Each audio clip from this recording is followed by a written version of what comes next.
sizinle 2-3 gün önce konuşmuştuk program için. 2-3 gün içerisinde o kadar çok değişti ki.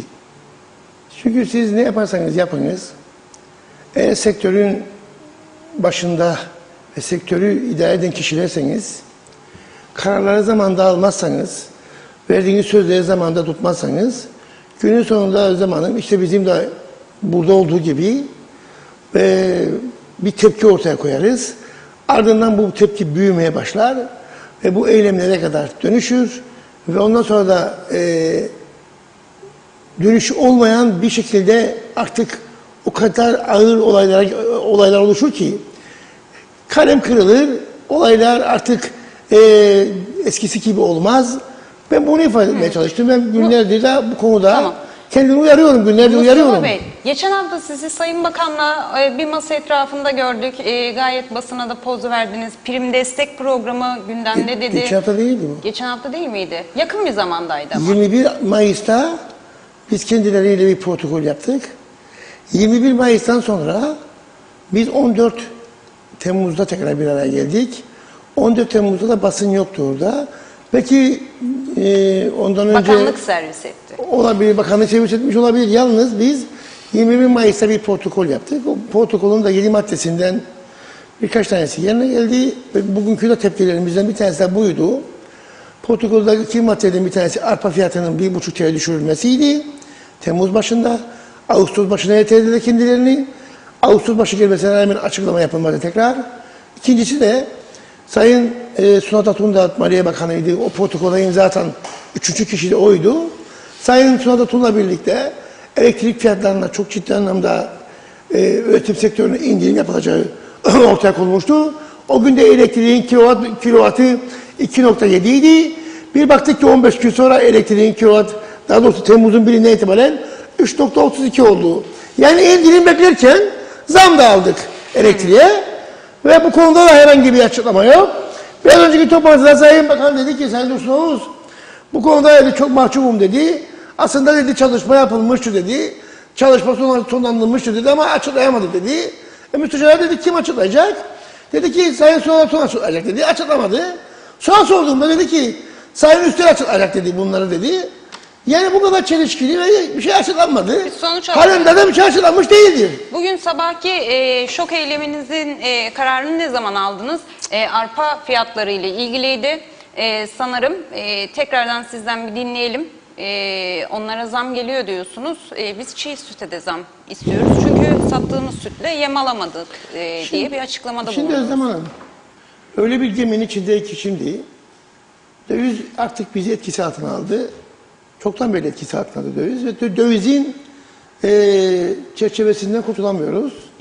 Bu döviz yükselirken Hükümet ve Tarım Bakanlığı bu dövizin yükselmesine hiçbir şekilde müdahale edemiyor ve hayvancıyı tüccarın insafına terk ediyor. Hayvancıyı yemcinin insafına terk ediyor. Hayvancıyı süt imalatçının insafına terk ediyor. Şimdi siz hükümetsiniz, tarımı yönetenlersiniz, Tarım Bakanlığı'ysınız ama siz bunları okuyamıyor musunuz? Yoksa okuyorsunuz, ne olduğunu görüyorsunuz ve kapının arkasına saklanıyorsunuz. Neden saklanıyorsunuz? Neden çıkıp da hayvancının olduğu yere gelmiyorsunuz? Neden üreticinin yanında olmuyorsunuz? Neden üreticinin sıkıntılarını çözmek için mücadele etmiyorsunuz? Habire Müsteşarla Sayın Bakan hesap kitap yapıyorlar. Ek bütçenin oluşturulmasında da birçok yardımcı oldu kendilerine.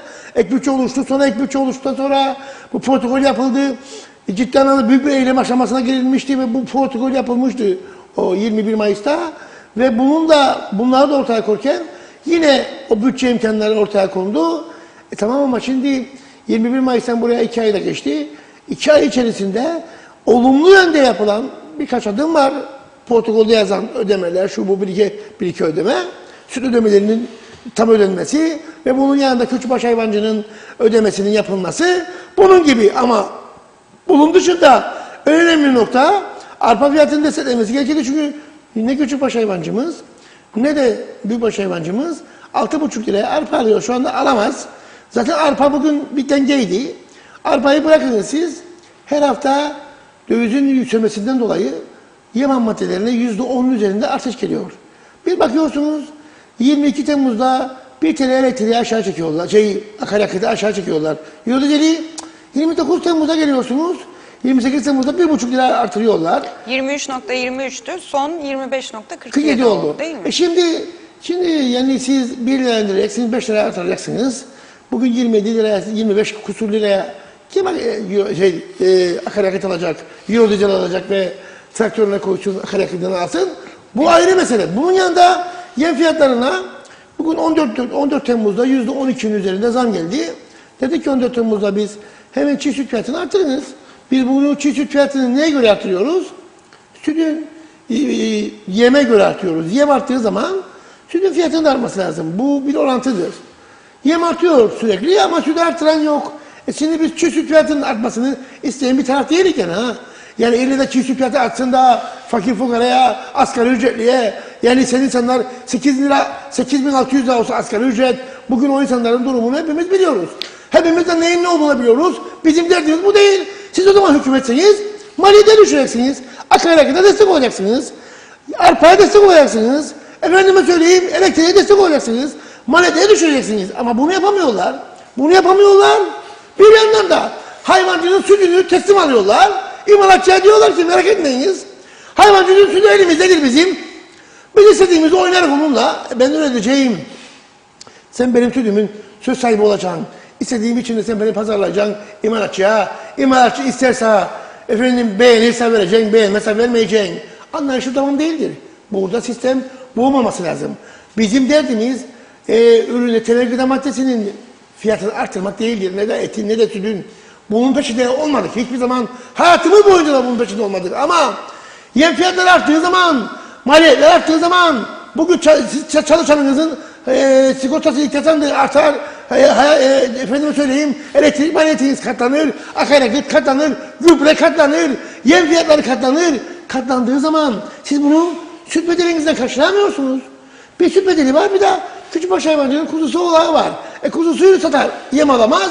Oğlağını satar, yem alamaz. Arpayı bile alamaz. Efendim sütünü satar büyükbaş hayvancı, yemini alamaz. Bizim de derdimiz budur. Yani siz okuyun ya. Yani siz bu görevlere geldiniz. Niçin geldiğinizin bir kere altını çizmeniz lazım. Biz niçin geldik? Bugün yapılan hareketler bunların niyetinin bize karşı doğru olmadığı görülmektedir. Ben her zaman söylüyorum. Tarım Bakanlığı'nın sayfasına girin ve bakınız. Hayvancılık ve tarım konusunda Sayın Bakan ne kadar açıklama yapmıştır? Ne açılımlar yapmıştır? Bakınız neden? Bu konulara, bu özellikle bu sektörlere en büyük sektör hayvancılık sektörü, ülkenin en büyük katma değer sağlayan sektörü ve bu sektör olmadığı zaman binlerce insan aç kalacak, binlerce insan aç kalacak ve bunun farkında olduğu halde tamamen bütçe imkanları budur, bütçenin dışına çıkamayız. Anlaşılan sizin altına imza atmış olduğunuz protokollerin bile ciddiyetini bilmeden hareket ettiğinizi görüyoruz. Biz 21 Mayıs'ta bir protokol yaptık. Sayın Atun. Bu olaylı eylemden sonra değil mi? 21 Mayıs'ta Sayın Oğuz, Sayın Atun altına imza attı ve ben. Oradaki maddelerin altına imza attığınız zaman bizim kızdığımız şudur. Siz imza attınız, 2 ay geçti, halen de yerine getiremediniz. Siz imza attığınız zaman insan, bugün bir bakandır, siz yani şimdi sokaktan geçen biri değilsiniz. Yani siz bugün herhangi biri de olamaz. Yani yalan yapacaksınız da üreticiyi kandıracaksınız anlaşında olmamanız lazım. Sizin burada bir bakan olarak sorumluluklarınız vardır. Attığınız imzayı en kısa zamanda yerine getirmek zorundasınız. Bu sorumluluğunuzdur. Bu şartlarda ortaya koymak zorundasınız. Ama siz tamamen üreticinin durumunu görmeden ve piyasayı okumadan, her gün artan maliyetleri görmeden siz diyeceksiniz ki ben karar aldım, bu 15 sütün fiyatını arttırmayacağım. Tamam, Temmuz'un 15'inde arttırmadınız. 15 gün daha süre verdik size. Çözesiniz bu işleri. Bir ayda verdik, arpayı çözesiniz. Ağustos'ta ertelediniz. Halen daha ne arpayı çözdüler. Döndüler 15 gün daha verdik çiğ süt fiyatı. Geldi bugün ayın 29'u. Bugün çözülmezse bir 15 daha beklemek zorundayız. Ve buna rağmen süt borsasını açıyorlar. Çözme niyetleri yine yok. Biz bugün oraya gittik. Gördük ki çözme niyetleri yok. Süt borsası açılmış ve imalatçılara haber gönderilmiş. Gelin sütü alın diye. Bir kısmı borsada satılıyor sütün. Bu ne demektir? Çözme niyetiniz yok. Ya sizin niyetiniz ne ya? Borsa ne demek? Sütün bir kısmı borsaya geliyor. Eğer talep varsa orada talebe göre devletin desteklemediği kısım. Bir kısmını devlet %50'sini destekliyor. %50'sini sütün taban fiyattan olduğundan dolayı borsaya gidiyor. Bu da zaten artık şeyini yitirdi, değerini yitirdi. Çünkü neden? Ben bunu rekabet kuruluna şikayet ettim imalatçıları. Burada artık borsa şu demektir. Dünyanın her yerinde borsa vardır. Açık artırma yaparsınız, girersiniz. Sebze borsası vardır. Efendime söyleyeyim her borsa vardır dünyanın her yerinde. Tahılda da vardır, arpada da vardır. Borsa sürekli olarak tartışılan bir konudur. Yalnız orada adam gibi etik kurallara uygun, rekabete uygun bir borsa yapılır. Bizim memleketimizde süt borsası tamamen peşkeşle eşdeğer olan bir borsadır. Nedir oradaki durum? Bir kişi bir odaya girer, imalatçıların bir tanesi 8-10 tane imalatçının adına aynı fiyata doldurur borsayı. Hayvancı istediği kadar zarar etsin.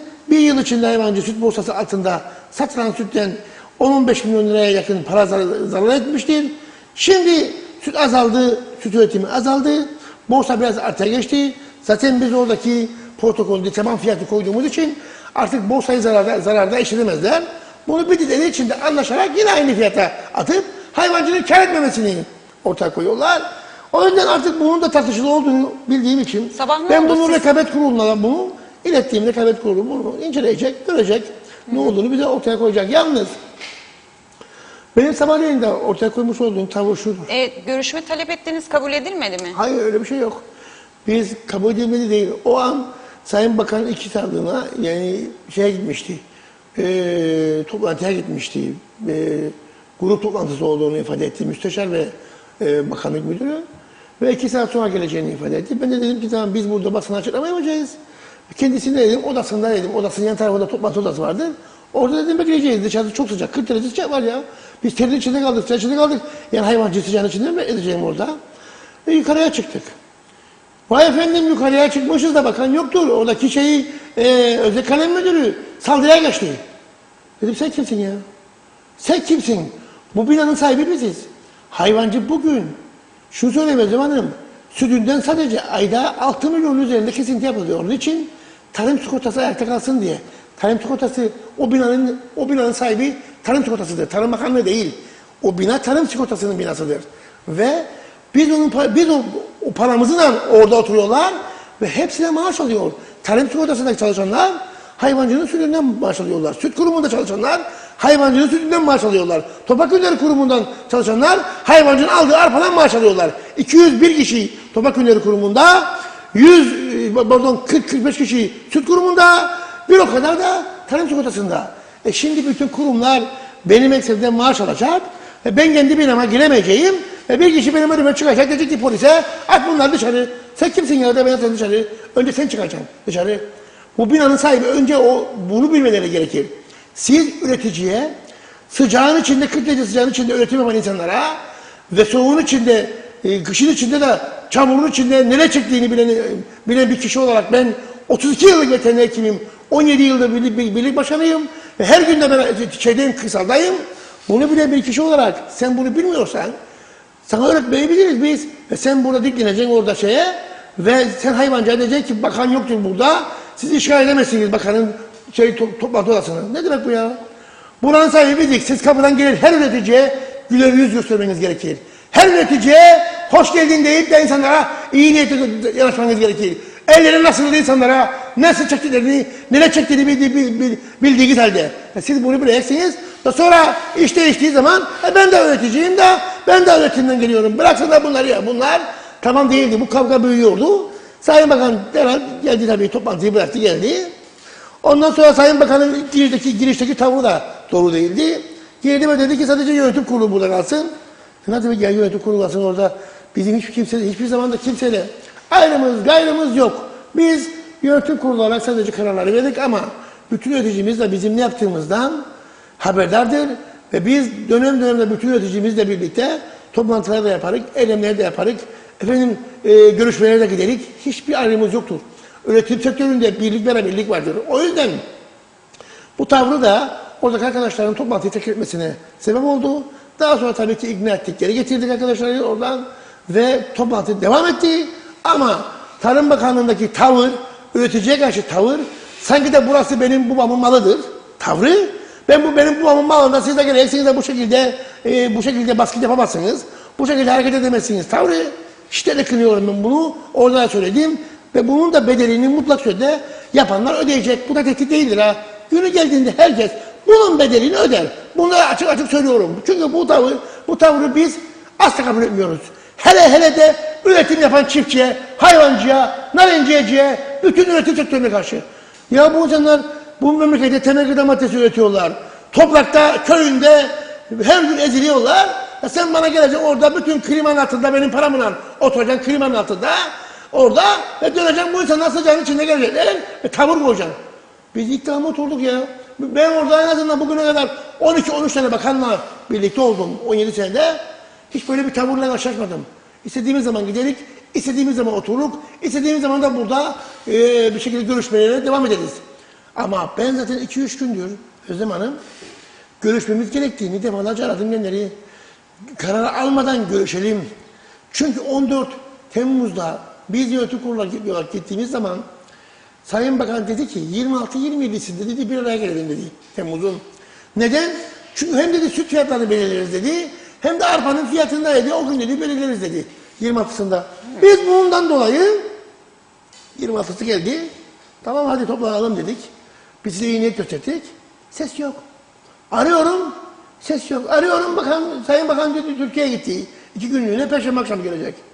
Arıyorum. Nedir durum? Cuma günü sabah gelelim mi? Yine ses yok. Dün akşam müsteşar aradı beni Sayın Müsteşar. Sayın Bakan dedi biz dedi dedi yarın dedi netleştireceğiz dedi bazı şeyler dedi. Arpanın fiyatında dedi indirim yapacağız dedi. Binboğa'yla görüştük dedi yem fiyatını dedi düşecek aşağıya dedi. Türkiye'de yem getirmeyi düşünüyoruz dedi. Ama bunlar hep deme. Mışmış. Ben böyle mışmışlardan artık utandım. Çünkü altına imza atan adamlar, affedersiniz bakanlar uymuyorsalar buna mışmışla söyleyen insanlar lafından hiç uymazlar. Ben her zaman da söylüyorum, çağrı söylüyorum. Burada çağrı yapıyorum. Diğer sivil toplum örgütlerine çağrı yapıyorum. Ne yapacaksanız yapın siyasetçiyle görüştüğünüz zaman her yapacağınız işi sağlam gazlığa bağlayınız. Yani taahhüt de alınız, imza da attırınız, protokol yapınız. Eğer yapmazsanız da sözünden alırsanız bir taahhütü inanın ki ondan sonra bir süreçte zor durumda kalırsınız. Söylediklerine inkar ederler bunlar. Söylediklerine inkar ederler. Ama Mayıs'ta imzaladık diyorsunuz. İmza altına almadınız mı? Evet. Yapılan imzanın bile protokolünü Peki almadılar. görüşmeden ne sonuç çıktı? Bakan geldi dediniz Mustafa Bey. Özlem Hanım bakan geldi. Oradaki arkadaşlarla birlikte biz geldiğimiz durumdaki sıkıntıları dile getirdik. Ve bugün süt fiyatının değişmesi gerektiğini, çiğ süt fiyatının yenilenmesi gerektiğini, arpa fiyatının 1,5 TL protokolde yazıldığı gibi aşağıya çekilmesi gerektiğini, elektrik fiyatındaki indirimin açıklanması gerektiğini, bunun yanında diğer maliyetlerin düşürücü önlemler alınması gerektiğini altını çizdik. Ve ısrarla bunu ortaya koyduk. Tavrımızın da net olduğunu ortaya koyduk. Ve eğer bunlar düzelmezse akıbetinde ne olacağını bir şekilde ortaya koyacağımızı ifade ettik. Yalnız ve kendileri bunları görüştükten sonra kendisi bizden 4.30'a kadar, bugün saat 4.30'a kadar süre istedi. 4.30'a kadar ne süre istedi? Şu anda Toprak Ürünleri Kurumu bir arpa ihalesi gerçekleştirdi. Toprak Ürünleri Kurumu'nda arpa miktarı şu anda 12.000 ton. Protokolde yazan 2 aylık süreç zarfında ihtiyacımız olan arpa miktarı ortalama 25.000 ton civarındadır. Yarısı içeride var. Diğer yarısı için ihaleye çıkıldı. İhale sonucuna göre bakılacak ne kaça alındı arpa ve paçal yapılacağı ifade edildi. Bu beni bağlamaz. Çünkü neden bağlamaz? Ben kendime söylediğim biz protokol yaptığımız zaman 6 liraydı ve 1,5 lira teşvik edip 4,5 lira verileceğini ifade etmişti. Şimdi ellerindeki arpa 12 ton, hadi diyorlar ki bunlar 1,5 lira aşağı verelim biz. Ama diyor İtalya'nın olduğu için İtalya'nın de fiyatını bilmemiz gerekir ki bunu ortaya koyalım. Şimdi ihale sonucunda göre birazdan ortaya bir rakam koyacaklar. Çiğ süt fiyatında ne olacağını ortaya koyacaklar. Göreceğiz 4,5'taki toplantıdan sonra nasıl bir açılım içindedirler, nasıl bir tavır ortaya koyacaklar ve ne düşündüklerini ortaya koyacağız.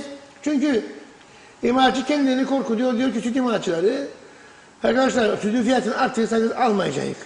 Ya biz bunları yıllardır görüyoruz. Her dönemde Özlem Hanım, siz ürettiğiniz ürünün fiyatını arttıramazsınız. İmalatçı der size almayacağım. Efendim bakanlık da buna uyar. İmalatçı korkuttu bizi. Sütün fiyatı arttırmayalım, almayacağız. Vallahi kusura bakmasınlar. Bakınız. Ben hiç kimsenin de aldığından gözüm yoktur. Bugün bütün maaşlara artış geldi. Ne için geldi? Hayat pahalılığından dolayı geldi. %50'nin üzerinde. Şimdi şu anda hayat pahalılığı sadece çalışana değil. Hayat pahalılığı ezilen üreticiye de aynı şekilde uygulanması gerekir. Neyle ilgili? Ürettiği ürünle ilgili. Siz ürettiği ürünün fiyatını bırakacaksınız. Aynı şekilde tüketiciye hayat pahalılığı nazarında hakkıdır artışını vereceksiniz. Evet, ben kendi ürettiğim sütün fiyatını artıramayacağım. Gideceğim tüccara, gideceğim hırdavatçıya, gideceğim yemciye, gideceğim petrolcüye, gideceğim diğerine. Dolar. Dolar yükseldi, dolar bu fiyattır. Bunun fiyatını alacaksınız. Yemciye gittiğiniz zaman doların kuru neyse, size taksitle veriyorsa 1,5 TL daha üzerine koyar. Doların da faizini ortaya koyar. Alabilirseniz alınız. Tüccarın eline kaldık. Bu memleketi idare edenler, her zaman söylüyorum, siyasiler değildir.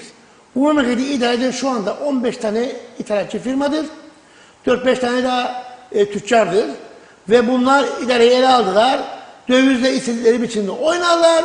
Dövizle istedikleri biçimde oynarken hayvancıyı da üreticiyi de mağdur ederler. Biz de yollarda her gün bu sıcağın içinde eylemlerden çıkmayık. Hakkımızı her zaman eylemden almaya çalışırız. Ya bir defa da yapılan işlerin doğru olup olmadığı farkına varsınlar. İlle de eylem aşamasına gelinmeden bazı şeylerin çözülmesi gerektiği. Peki Mustafa Bey, şu anda arpanın fiyatı nedir? Ne kadar destek veriliyor? Zam geldi dediniz %12 oranında. Ne kadar destek istiyorsunuz? Talebiniz nedir arpaya? Ve bu destek gelmemesi halinde çiğ sütteki artış talebiniz ne olacak? Hayır, şudur. Olay şu. Arpa fiyatı Özlem Hanım 3,5 TL'ydi. Arpa fiyatı 6 lira 40 kuruş oldu. Bundan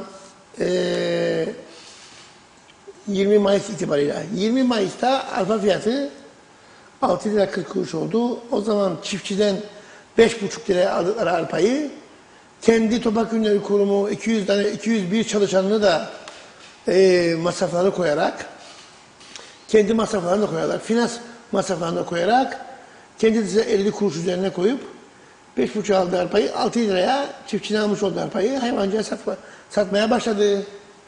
Ve bu noktada o dönemde ciddi anlamda artışı olan 3,5'dan 4,5'a çıkmıştı en son. 4,5'dan da 6,5'a çıkmıştı. Ve bu kadar artan arpanın fiyatını yem fiyatlarına yansıdı. Akıbetinde %12. 14 Mayıs'ta tekrardan yem fiyatlarına geldi. Arpanın fiyatı artmadan ham madde fiyatlarına göre Binboğa Yem Fabrikası, onun üretmiş olduğu yeme göre biz baz alıyoruz. Onun ödediği bir yeme %12 daha zam geldi. Sorduğumuz zaman niçindi? Vallahi şimdi maaşlara zam geldi. Hem maaşlar arttı, hayat pahalılığı arttı. Hem de ham madde fiyatları arttığı için otomatikman arttırdık. Onlar zaten 15 günde bir Binboğa Yem Fabrikası yem fiyatlarını artırıyor. Şimdi bu noktada sizin almış olduğunuz 1 litre sütle yıllarca biz 1,30 kilogram yem alabildik. Şu anda 1 litre sütle 1 kilogram yem bile alamıyoruz. O duruma geldik. Şimdi siz yemi bile alamazsanız, küçükbaş hayvancınız arpayı bile alamazsa, sütü de yoktur onun, kuzusunu nasıl besleyecek? Peki 1 kilo sütte 1 kilo yem alabilmeniz için yüzde kaçlık bir artış olması lazım çiğ sütte? Şimdi şu anda işte bu pariteyi yakalayacak şekilde hesap ediliyor. Şu anda Evet. 8,88'dir yemin kilogramı. Şu anda sütün fiyatı 1 tona kadar süt 9,5, taban fiyatı sütün 7,7'dir. Siz 7,7 olan süt fiyatını 1,20 minimum pariteye uygulamanız gerekir. Bu da 10,5 lira demektir. Yani bugün sütün fiyatı 10,5 lira demektir. Şimdi Çiğ süt. Çiğ sütün. çiğ sütün fiyatının o noktaya getirilmesi lazım. Markete taşınması kaç oluyor? Şimdi markete raftaki fiyatı kaç siz sütün oluyor? üzerine 1 lira koysunuz. Biz yıllardır görüyoruz Özlem. Marketçi 5 lira koyuyor. Yani bir de bunun bir diğer tarafı var. Şu anda Ondan ne yapıyor biliyor musunuz? Bugün 19-20 lira o uzun ömürlü süt markette. 17 liraya da var bazı başka firmaların. Ama bir litre sütün fiyatı şu anda 7 lira 95 kuruş. 7 lira 95 kuruş emlakçıya olan 8 lira olan süt nasıl markette 20 lira olur? Onun da Ekonomi Bakanlığı, Sanayi Dairesi gitsin kontrolünü yapsın, alsın bu firmalardan maliyet hesaplarını. Nasıl yaptığınızda %100'ün üzerinde siz fiyata satıyorsunuz markette bu sütü. Yani siz %100'ün üzerinde artışla bunu ortaya koyacaksınız. Fabrikacı kazanacak. Fabrikacı kazanacak. Aracı kazanacak. Market kazanacak. Hayvancı da bakacak. Nasıl olacak bu iş? Yani hayvancı 1 lira sütün üzerine koyduğu anda kaç tane kademe geçiyor ki hepsi de ekmek yiyor bu işten. Onlar kazanacak. Onlar maliyeti neyse ortaya koyacak. Tüketici de bunu ödeyecek. Suçlu kim? Hayvancı. Niçin? 1 lira zam yaptı. Ya bu 1 lira, 1,5 lira zam yapacaksın. Bunun da yansımasını 1,5'u hiç olmazsa 2 yapınız. Ya da 3 yapınız. Hadi %100 yapınız. Siz nasıl da 1 liranın artışını 5 lira olarak yatırıyorsunuz? Dönerir onlar. Her süt artışında paketi de koyarlar, elektriği de koyarlar, mazotu da koyarlar, işçiliği de koyarlar. Koyarlar. Market de aynı şekilde koyar. Bugün markette et fiyatı 245 değil. Bir kilo kuzu eti, gelin sosyal medyada görünüz. Aynı kuzu eti kasapta 145 değil. Ve birçok köy kasabında da 135-140 lira civarındadır. Şimdi bu canlı kuzunun fiyatı bu. Nasıl olur da markette 245, kasapta 145, köy kasabında 130-140? Bunu sorgulayacak olan ben miyim? Biz mi sorgulayacak? Gidip de denetim yapsalar ya bu ülkede denetim yoktur. Hiç kimse denetleme yapmaz. Hiç kimse, herkes kendi ipinin adamları olmuş. Herkes tüccarın adamı olmuş. Herkes tüccarın yanında olmuş. Herkes efendime söyleyeyim suskunluk peşinde. Hesap soran yok. Yani bugün hakkınızı aradığınız zaman, hesap sorduğunuz zaman ağırlarına gidiyorlar. O zaman siz gidip yapacaksınız görevinizi.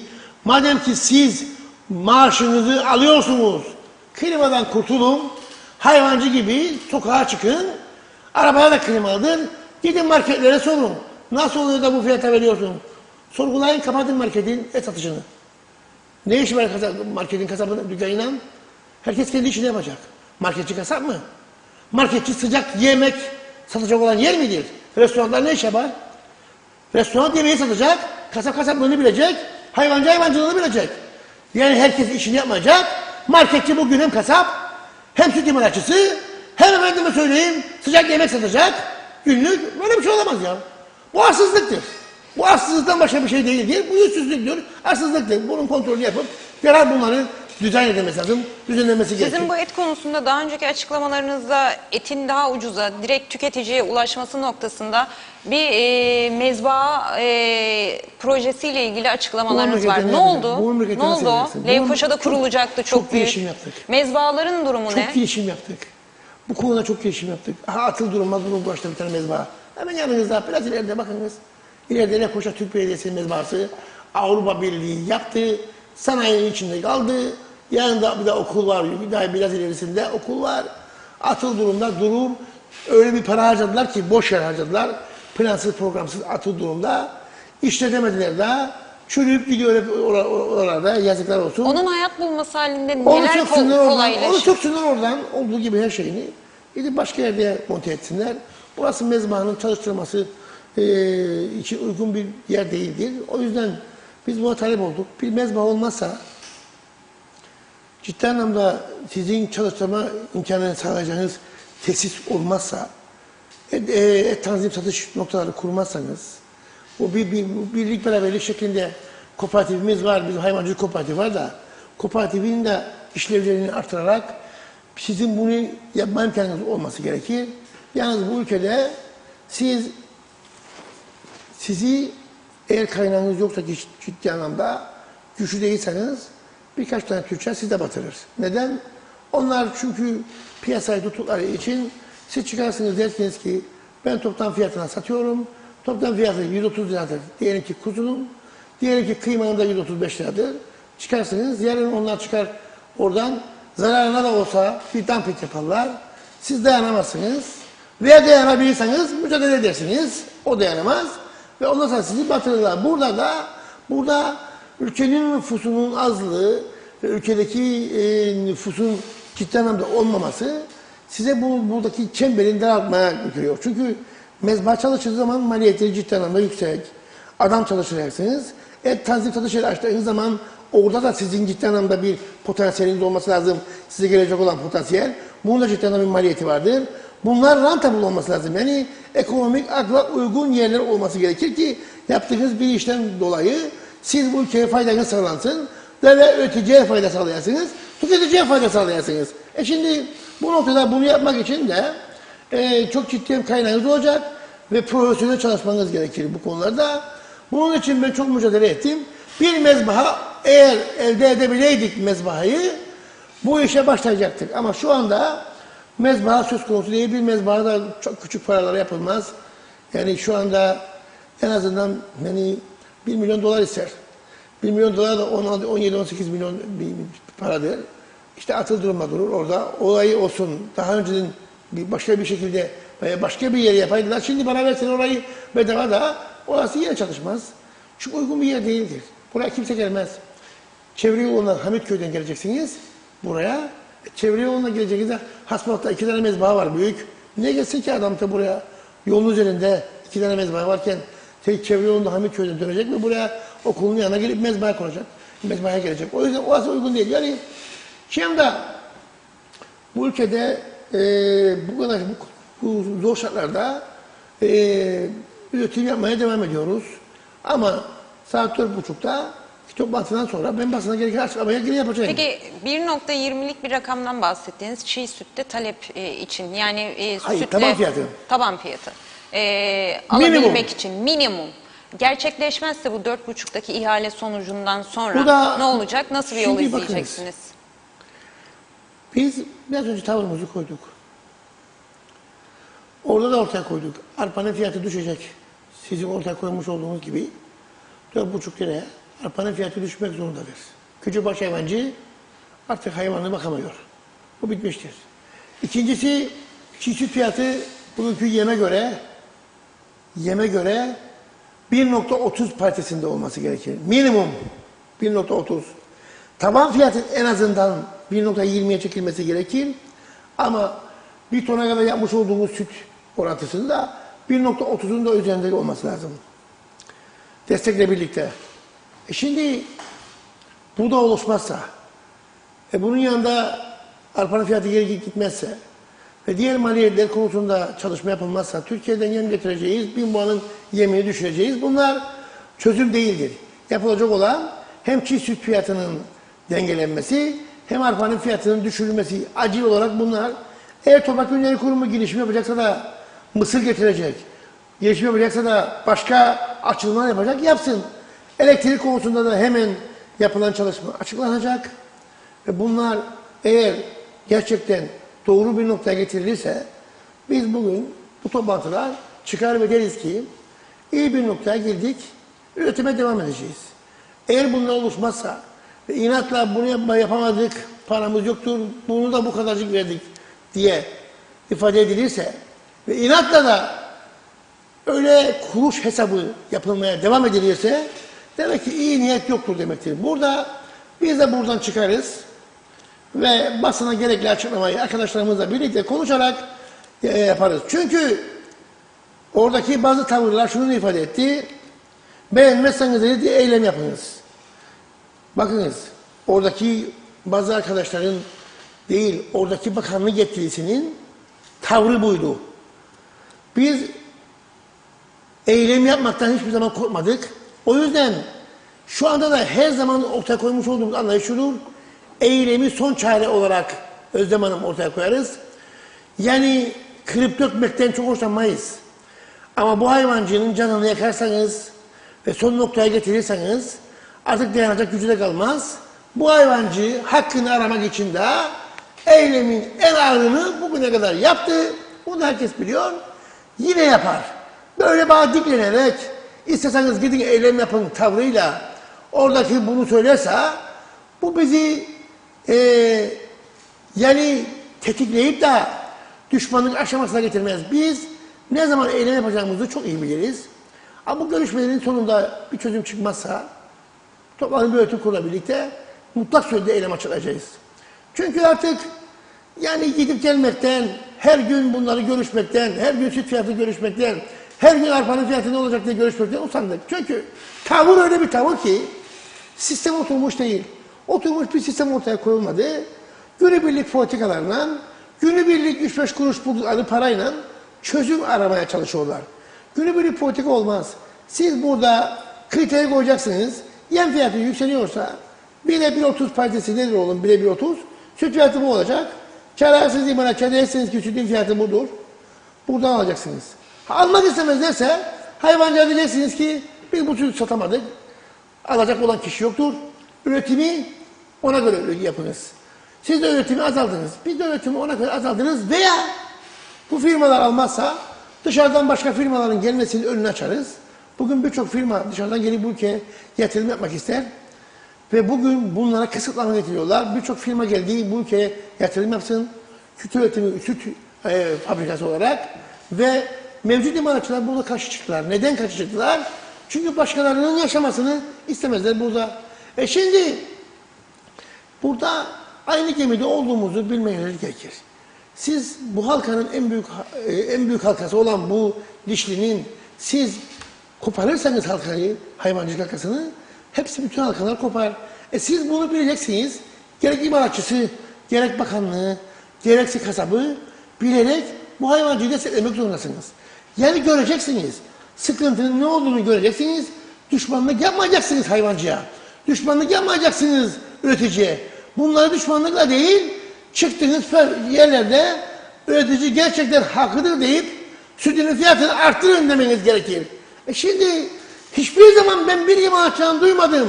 Be arkadaşlar, böyle hükümet arttırın hayvancıya sütünün fiyatını da hayvancı ayakta duramıyor, hayvanlarını mezbahaya gönderiyor, hayvancı sütünü üretemiyor dediğini duymadım. Duyduğum bu öpeceğim yanaklarından öyle biri yok. Ya siz de biz bu geminin içindesiniz. Söyleyiniz. Veya bir kasaptan duymadım. Ve arkadaşlar hakkınızdır. Bu hayvanı ben aldığım kasap olarak da besledim. Maliyeti budur. Bu maliyetin altında vermeyiniz dediğini duymadım. Hepsi hayvancıyı sömürme peşinde. Bakınız bu hayvancılık sektöründe 15 günde bir 55 milyon lira para çıkar. Ayda 110 milyon sadece süt bedeli vardır. 200 milyon civarında da canlı hayvandan 300 kusur milyon lira ayda sadece üretim hayvancılık sektörünün bu piyasaya vermiş olduğu kaynak vardır. Bu kaynak yılda ne eder? 12 ayda 3.6 milyar, 3.5 milyar TL bugün hayvancının kaynağı vardır. Bu piyasa içinde esnaf hayvancıyı bekler. Veteriner hayvancıyı bekler. Benzinci hayvancıyı bekler. Yemci hayvancıyı bekler. Hayvancıdan gelen parayla bugün kırsal karnını doyurur. Bugün birçok esnaf hayvancılık sektöründen dolayı ayakta kalmıştır. Pandemi döneminde bile ve ekonomik sıkıntı olduğu dönemde bile. Neden? Sürekli ve düzenli süt bedelleri ödendi ve hayvancı da bunu borçlarına yatırdı. Bütün bankalar bile keşke müşterilerimiz diyor hayvancı olsa en dürüst borcunu ödeyen hayvancılardır diyor bankalar bile. Neden? Çünkü hayvancı aldığı zaman öder borcunu, üretici değil, ne olduğunu bilir her şeyin. Ama Tarım Bakanlığı'nın başında olan kişilerin, yönetenlerin okunması gerekir. Yani ben bakan olayım diye bakan olmayacaksınız. Öncelikle okuyacaksınız sıkıntıları ve kaçmayacaksınız sorunlardan. Konuşmalardan korkmayacaksınız. Eleştirilerden korkup da bakanlığın sayfası altındaki yorumlara kapatmayacaksınız.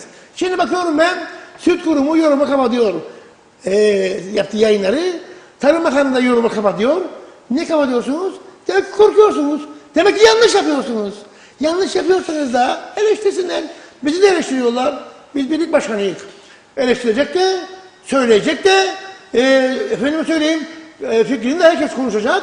Ve ona göre sen de bir yanlışın varsa alacaksın, toparlayacaksın, doğru yola gideceksin. Ama şimdi ben yaptım, olur. Ben açıkladım, olur tavrıyla olmayacak.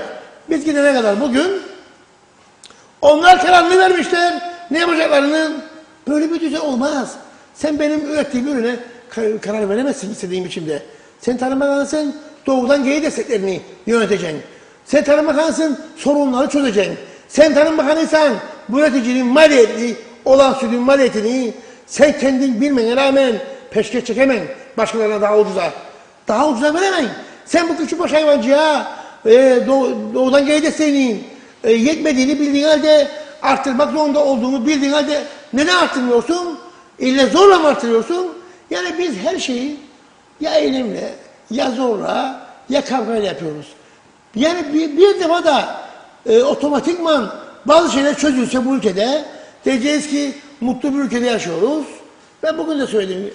Muhtemelen bu gidişat, tabii ki dün akşam hem Ekonomi Bakanı'na görüştüm, hem de görüşüyorum da devamlı.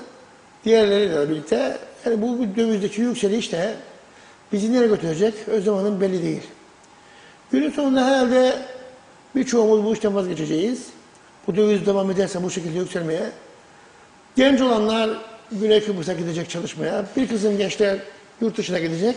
Ama biz artık orta yaşın üzerindeyiz. Biz nereye gideceğiz? Yani bugün bu insanlar da artık bir üretimden vazgeçecekler. O yüzden bu konularda memlekette üretim olmazsa, Şu anda kaç üretici var? bizim şu anda Büyükbaş, küçükbaş sayımız nedir? 7.000 civarında üreticimiz vardır. 6-7 bin.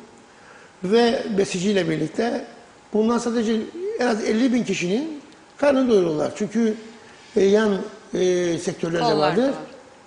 Direkt veya indirekt 40-50 bin kişinin karnı doyuyor bu sektörden Özlem Hanım. O yüzden çok değerli bir sektör. Bugün et yiyemezseniz, bugün hellim yiyemezseniz, bugün zaten o da sorgulanıyor. Avrupa Birliği'nin hellim tescili de sorgulanıyor. O da gündemde. Onunla da ilgili birçok soru işareti var. Ama bizim sektörümüz açısından şunu ifade edeyim. Her gün onlarca küçükbaş hayvancı internet sayfalarında satılık ediyorlar. Kökten kasaba satıyorlar. Başka el değiştirmiyor.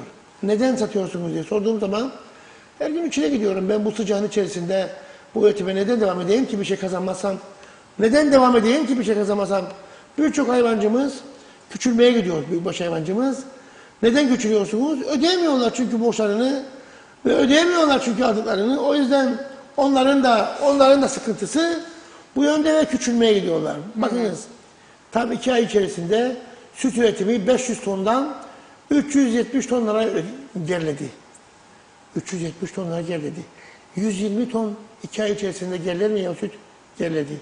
Daha da gerileyecek. Neden? Neye getirecek? Pahalılığı mı getirecek? Hayır, şunu getirecek. Üretimi azalttıktan sonra ülkede istihdam sıkıntısı olacak. İnsanlar artık işsiz kalacak. Bunun yanında üretim azaldığı sürece ithalat gelecek. Bunun yerine ithal ürünler kapsayacak. Ve bunun yanında tabii ki yerli üretim çerçevesinde bu ülkede bu sektörden beslenen birçok insan da aç kalacak. Onlar da işsiz kalacak. Yani yerli üretim olduğu zaman daha uygun fiyata tüketebiliyorsunuz birçok şeyi. Ama bugün Türkiye'de et bizden çok daha pahalı. Bugün dünya Güneyde nedir durum? Güneyde kuzeyde. bu yıl ilk defa bizi geçen birçok et türü vardır.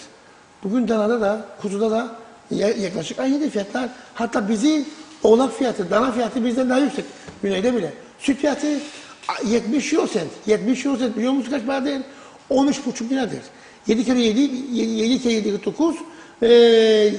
Yani baktığınız zaman 12,5 lira. Yani bugün süt fiyatı Güney'de 12,5 TL'nin üzerindedir. 70 euro sent. Türkiye'de tabii ki bizimle aynı şeyde değil. Taban fiyatı imalatçının almış olduğu 7,7'dir. Orada da. Ama dünyanın birçok ülkesinde döviz bazına bakıldığı zaman Almanya'da 0,54 sent. Belçika'ya bakıldığı zaman 0,56 sent. Bizde ise bugün 0,50 sentlerde. Yani bizim bugün sütümüz dünyada en ucuz sütlerden bir tanesi. Bakıldığı zaman güneyden çok aşağıda. Güneyde 0,70 sent, bizde 0,50-52 sent. O yüzden Özlem Hanım, yani biz maliyetler ortadayken bu sütü bu fiyata ödemeyiz. Ya maliyetler düşürülecek, süt fiyatı artırılacak. Ama olay şudur ki bu ülkede Siz ne 4000'e yakın küçükbaş hayvancı var. Bu hayvancılar da arpa alıp hayvanla yediremeyiz durumdalar. Siz bir anda arpaya %80 zam yaparsanız bu hayvancılar ayakta duramaz. O yüzden 6 liraya kimse arpa alıp da koyununa, kuzusuna yediremez. Çünkü küçükbaş hayvancının başka bir geliri yok. Süt geliri yok. Çünkü süt sağmıyorlar. Bir kuzudan alıyorlar ve üretim yapmaya çalışıyorlar. Yılda 3 ayda süt sağıyorlar. O yüzden bu aşamada da onlara da yem desteği vermek zorundasınız. Ve arpanın da fiyatını düşürmek zorundasınız. Zaten biz de bu tepkileri bunun için koyuyoruz. Siz de devlet olarak sigaradan fon alıyorsunuz. Sigara fiyatlarını artırıyorsunuz. Alkolden fon alıyorsunuz. Birçok lüks ürünlerden aldığınız fonları topladığınız yerlerde bu fonları ne için kullanacaksınız? İşte temel gıda maddesinin herkesi tüketebilmesini sağlayacaksınız. Bu aslında hayat pahalılığının da yükselmemesini sağlayacak. Siz yani bugün bu aldığınız fonları başka yerlerde kullanırsanız bu doğru bir olay değildir. Yapmış olduğunuz bu lüks ihtiyaçlara topladığınız parayı, kaynağı diyeceksiniz ki ben arpayı destekliyorum. Arpaya size bu kadar destek veriyorum. Küçükbaş hayvancı alsın, yem fiyatları yükselmesin fazla diye. Diyeceksiniz ki ben efendime söyleyeyim süte destek veriyorum bu kadar. Hayvancı gerçek anlamda sütünün fiyatını ödesin diye. Diyeceksiniz ki ben hayvancının mazotuna, elektriğine destek vereceğim. Ne için? Maliyetleri düşük olsun, üretebilsinler diye. Ben otel miyim ya? Ben gazino muyum? Yani oteldeki gazinonun beyefendi söyleyeyim ben ithalatçı bir firma mıyım? İthalatçı firmalar getiriyorlar, buzluklar çalışıyor, gür bütün yağlar onun içerisine. Ben onunla bir olmamam lazım. Tamam mı? Turizmde verecekseniz o ayrı mesele, vereceksiniz. Ama ben bugün iş adamlarıyla aynı kefeye girmemem lazım. Benim bugün üretimdeki elektriği, kullandığım elektriği ben uygun fiyata kullanmam gerekir ki daha uygun fiyata sütü üretebileyim. Akaryakıtı dünyanın yerinde renkli akaryakıt vardır, renksiz akaryakıt vardır. Ne için vardır? Üretimdeki maliyetler düşsün diye. Çiftçi kullanamıyor. Bir torba gübre olmuş 700 TL'nin üzerinde 1000 TL'ye dayanmış. Siz traktörünüze akaryakıt koyamıyorsunuz. Çünkü koyduğunuz akaryakıt bugün traktörünüze koyarsanız 8-10 bin lira ise bir traktör doldurmak için akaryakıtçı peşin para ister. Yani Özlem Hanım geldiğimiz durum bir yandan dövizin altında eziliyoruz. Öte yandan zamların altında eziliyoruz. Öte yandan bilinçsiz hareketlerin ve kararların altında eziliyoruz. Öte yandan üretmiş olduğumuz ürünlerin karşılığını aramadığınız için eziliyorsunuz. Öte yandan da bankalardaki borçların faizleri altında eziliyoruz. Yani zor. her yerde Destek eziliyoruz. istiyorsunuz. Destek istiyorsunuz. Birinci önceliğiniz Değil. destek. Ürettiğimiz ürünün biz fiyatını istiyoruz. Bir. Fiyat, İkincisi evet. arpa fiyatının mutlak suretle desteklenmesi gerekir. Evet. Bunu da istiyoruz. Birinci şart bu ya da diyorsunuz çiğ sütte artışa gidilmesi gerekir. Şimdi size de sorular var. Yorumlarla da kapatalım dilerseniz. Bir de çok önemli bir şey dikkatimi çekti demin siz konuşurken. Yemdeki artış gerekçesinde bir cümle vardı. Son günlerinde eleştirilen konusu asgari ücret arttı, zamlar başladı diye. İşte maaşlar da arttı, döviz de zaten artıyordu. O yüzden artışa geçtik şeklinde bir cümle kurdunuz. Bu ne kadar doğrudur? Fırsatçılık yani. Bu ne kadar doğrudur? Yani asgari ücret arttığında hemen zam mı yapılması lazım birçok ürüne? Yanlış. Onu da soracağım size. Can Özyiğitler bizlerle merhaba, hayırlı yayınlar demiş. Teşekkürler Can Bey. Pertev Kalkaner bizlerle Allah sonumuzu hayretsin demiş. Yine Zeki Darben bizlerle kırmızı et sağlığa zararlıdır demiş Zeki Bey. Veli Bayır bizlerle. Onun öncesinde Emir Ali Kahraman bizlerle, onu okumak istiyorum. Yazık, mahvettiniz, hayvancılık bitti. Bu şartlarda üretim yapamıyoruz, yazıklar olsun demiş. Veli Bey, Özlem Hanım iyi yayınlar, başkana da selam. Bu girdilerle ne hayvancılık ne de seracılık yapılır. Şu anki Veli Bey de Seracılar Birliği Başkanı'dır. Yapılabilir demiş. Şu andaki fiyatlardan belli devlet desteği olmadan üretim olmaz hale geldi. Açıklanan faizli 150.000 TL krediyle üretimi kim yapabilir diye sormuş. Kazanacağının garantisi yok. Çünkü ürettiğinin fiyatını başkaları belirliyor. Hal yasası ortada yok demiş. Ali Göktürk, Adiga Göktürk bir eleştiride bulunmuş. makinistim demiş, paramı alamıyorum demiş hayvancılardan. Ratip zor ticaret, siz okkayla kiloyu halledemediniz. Önce bunu halledin, herkes yapacağını bilsin demiş. 1 kilo et 280 TL oldu. Söyleyin demiş. Buna nasıl çözüm bulunacak? Kolay gelsin demiş. Doğan Falyalı, acaba kaç kilo sütten 1 kilo hellim üretilir acaba demiş. Ve bu hellim fiyatı niye bu kadar yüksek? Birileri cebine mi indiriyor demiş diye sormuş. Şimdi Latif Zor arkadaşımdan Yine başlayayım. Günay Bey de demiş ki, Günay Şeerli hanımefendimi tam profilde göremiyorum, çok özür dilerim. 20 yıldır mücadeleniz var, sizi neden kayla almıyorlar? Siyaset bu mu, yoksa sizi anlayamadıkları için mi böyle bir durum yaratılıyor demiş. 20 yılda çok siyasetçi değişir, her gün değişiyor, o yüzden bu işler. Şimdi siz bakarsınız, sabahleyin kalkarsınız başka bakan, akşam başka bakan, her gün siyasetçi değişiyorlar. Bir bakarsınız öğretmen tarım bakanı olur, bir bakarsınız sporcu tarım bakanı olur, bir bakarsınız işine ilişkisi olmayan insanlar tarım bakanı olmuş. İşte bu noktada her gelene anlatacaksınız, her gelene söyleyeceksiniz, her gelene talep edeceksiniz. Biz bunları söylemekten, talep etmekten yorulduk. O yüzden bunları bir noktaya getiremiyorlar. Bir de siyaset öyle bir şey ki, oy almak isterseniz bir sorunu çözmezsiniz ki her zaman insanlar ayağınıza gelsin. Aha ben yaptım, aha ben yapacağım anlayışını devam ettirmek noktasında. Latif Dört arkadaşım demiş ki kilo okka olayı, bugün okka yasaktır. Ekonomi Bakanlığı altında yasa çıkarılmıştır. Okkayla tartan kim varsa 3 asgari ücret cezası vardır. Bunun için de böyle biri varsa şikayette bulunulsun. Biz bunu defalarca yazdık, söyledik de okkayla tartmak yasaktır. Bunu yapan kişileri şikayette bulunuz. Bunun 3 asgari ücret cezası vardır. Bunu da herkes bilsin. Evet. Mustafa Bey çok teşekkürler. Herhalde 4.30'dan sonra bu konuyla ilgili de sonucu görmüş olacağız herhalde. Siz de bir basın açıklaması yapacaksınız. Evet. Umarız sorunların halledildiği, hallolduğu günlere doğru gidiyoruzdur diyelim. Ağzınıza dilinize sağlık. Ben teşekkür ederim. Evet sevgili izleyenler, haftanın son eğrisi doğrusuyla karşınızdaydık. Stüdyo konuğumuz Hayvan Üreticileri ve Yetiştiricileri Birliği Başkanı Mustafa Naimoğulları'ydı. Yeni bir günde yeni bir konukla yeniden karşınızda olmak dileğiyle. Hoşça kalın, sağlıkla kalın.